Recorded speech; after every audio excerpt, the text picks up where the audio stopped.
Chers amis, bonjour. Je continue. Prendre conscience et réagir pour ne plus être une proie facile. Je rappelle que c'est un chapitre. J'énumère les chapitres dans mon ouvrage qui va s'appeler le dolorisme. Prendre conscience et réagir pour ne pas être une proie facile.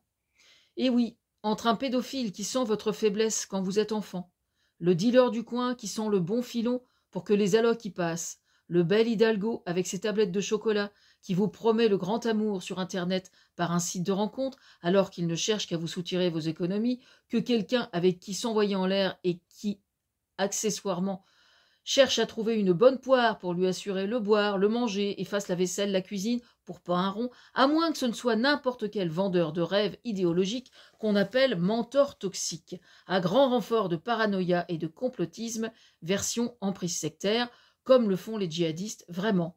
L'éventail des pièges qui s'offrent à vous est absolument considérable. La seule et unique et vérifiée méthode pour souffrir moins, c'est la parole.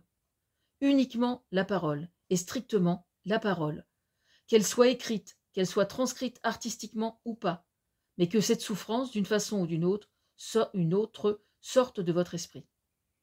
Toute autre méthode, pour peu qu'elle soit honnête intellectuellement, ne peut être qu'accessoire, et surtout ne peut en aucun cas rivaliser avec l'efficacité de la parole, y compris quand elle est prescrite par un médecin, comme des médicaments par exemple.